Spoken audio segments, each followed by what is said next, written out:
It is story time with Uncle Scotty, and I have the pleasure of being your host, Uncle Scotty. And we have our own wall decorations. Bum. Thank you to everyone for checking us out on Patreon, for maybe having your own mugs, for maybe having your own wall decorations, aka bookmarkuses. And I want to give a special shout out today to one of our earliest, most wonderful watchers, supporters, viewers, storytimers, Isla. Hi, Isla. I'm actually not too far from you because, as we remember, right now I am in Portland, Oregon, where there's squeaky cars outside. And Isla, I believe, is in Seattle, Washington, which is only a few hours away, much closer than I usually am. And so, Isla, maybe you can hear me. Hi, Isla. Thank you for watching Storytime. I think she heard me. Anyway, so thank you, Isla. Appreciate you as always, and say hello to your parents for me. Now, we have been reading Ways to Make Sunshine by Renee Watson, a Newbery Honor and Coretta Scott King Award-winning author. And in our last chapter, Ryan had her first night of sleep at her new house that doesn't feel so new, but now is becoming new to her, I think. And she found this tin of all these old things that a woman who lived there before had: a blank postcard, dried rose petals, a handkerchief with purple flowers embroidered on it, 2 seashells, some fancy hairpins. And she's figuring out what they are, and then her brother, Ray, scared her.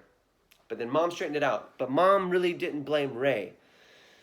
Maybe she's trying to build character in Ryan. We're going to find out, because we are up to Chapter 6.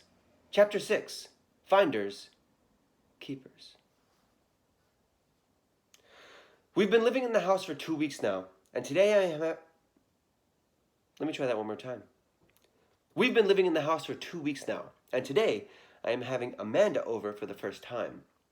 I promised Mom that Amanda would be quiet since Dad is sleeping. Now that he works all through the night, he sleeps most of the day, so we can't be too loud.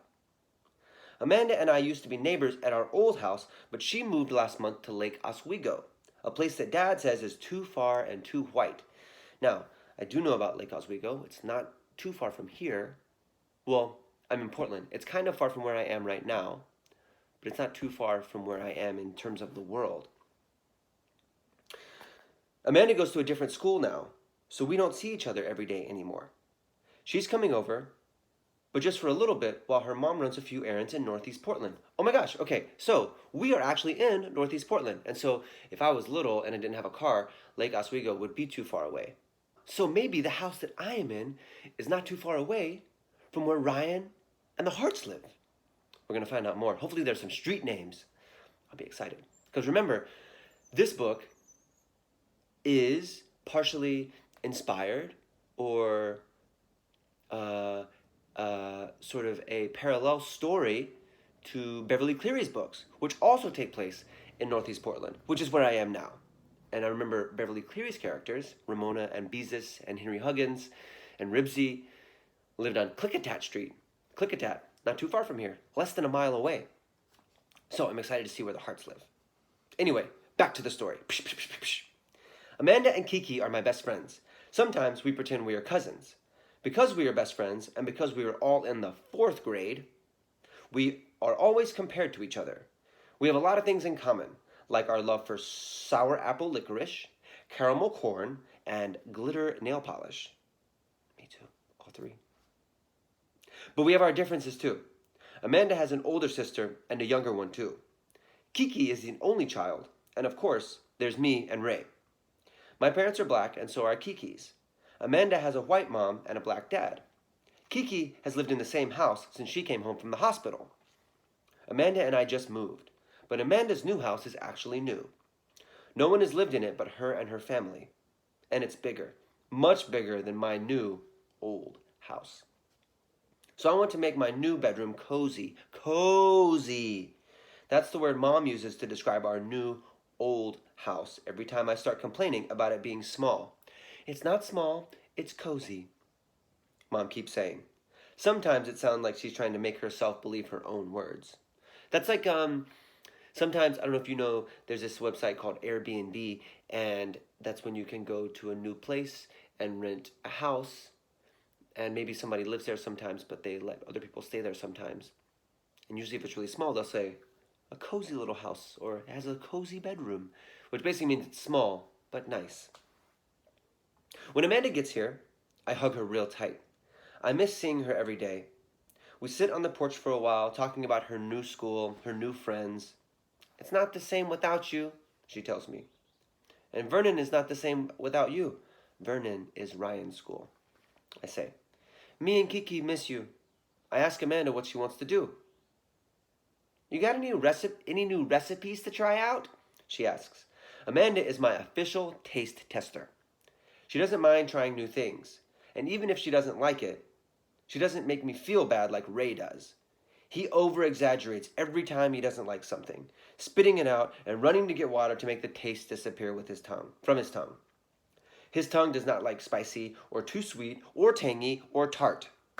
His taste buds have hardly any taste, so I mostly share my new concoctions with Amanda. She also helps me think up names for my creations.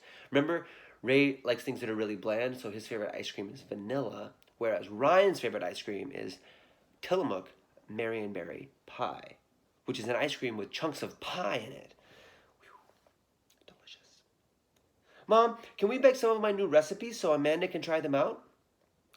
I'm afraid we don't have time for that, sweetheart. Amanda's mom won't be gone that long. Well, can I make my new smoothie recipe? Sure, Mom says.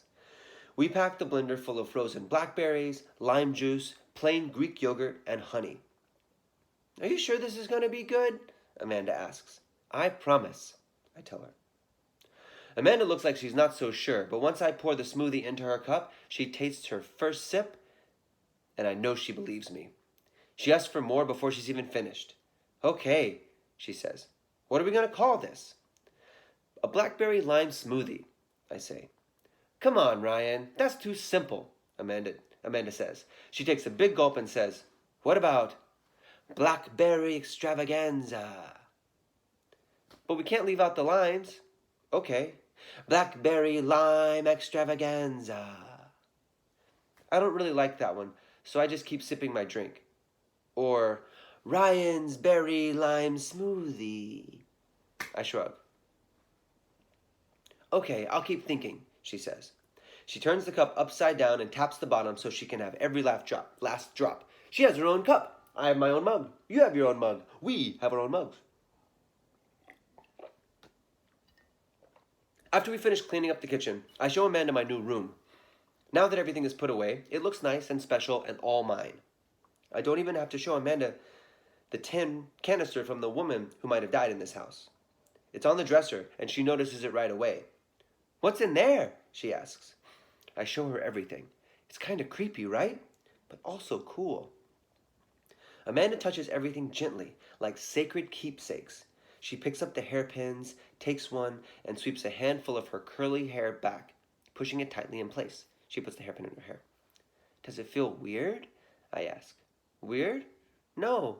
Why would it feel weird? Well, it might have been worn by someone who died here. Amanda snatches the hairpin out. I explain everything to her and tell her the stories Ray and I made up.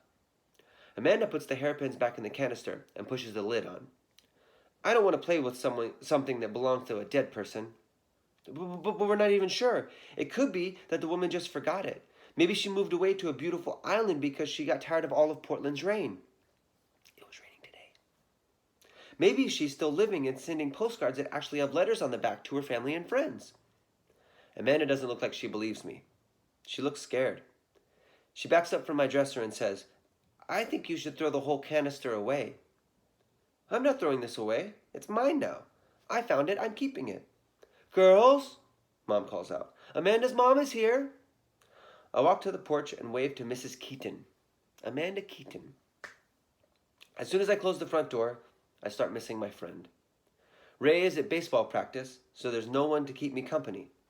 Not that Ray would want to play with me anyway. I go back to my room, sit on my bed, and look through my new, old treasures. I didn't think twice about Ray being all paranoid about these things being possessed with the spirit of whoever they belong to. But after seeing Amanda's reaction, I'm wondering if maybe I should throw them away. Get them completely out of the house so there's no chance of any ghosts coming to visit us. But then I think about what Grandma always says. There are no such thing as ghosts. I put everything back inside and closed the lid.